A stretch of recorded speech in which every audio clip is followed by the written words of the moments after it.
The granddaddy of worldwide turmoil, World War I, unfolded from 1914 to 1918. Imagine a face-off between the cool kids, the Entente, and the Central Powers. This wasn't your typical brawl. It was a globe-trotting affair, with battles spanning Europe, Asia, Africa, the Pacific, and the Middle East. Think of it as a world tour with more explosions and less music.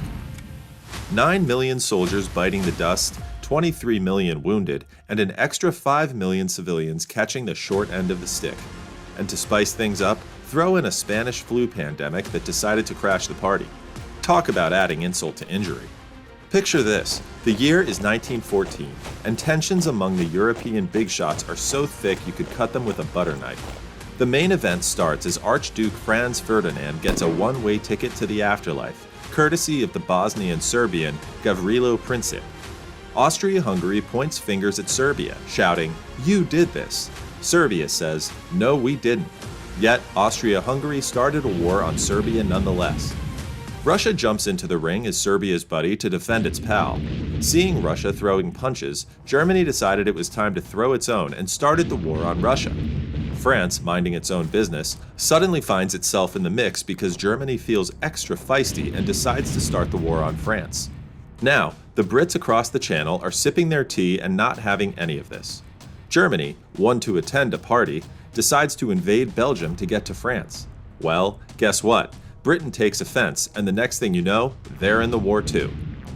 In one corner, the Allied powers, Russia, France, and Britain, stood up against the axis of trouble with Germany and Austria-Hungary. At the same time, the Ottoman Empire opted for a fashionably late entrance, joining the Axis. Later, Bulgaria, Romania, Greece, Italy, and others decided they wanted a piece of the action.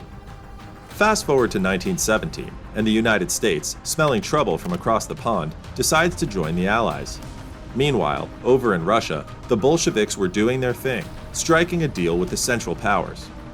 Now, thinking it was the king of the hill, Germany took a swing with an attack in the West in 1918. But spoiler alert, it doesn't end well. The Allies counterattacked, and the German front line suddenly did the cha-cha toward a breakdown. As 1918 came to a close, it was game over.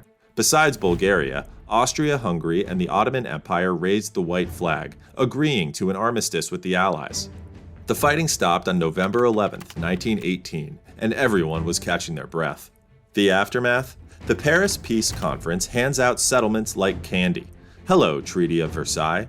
The big empires, Russian, German, Austro-Hungarian, and Ottoman, crumble like a house of cards, and new countries pop up like daisies: Poland, Finland, Czechoslovakia, and Yugoslavia.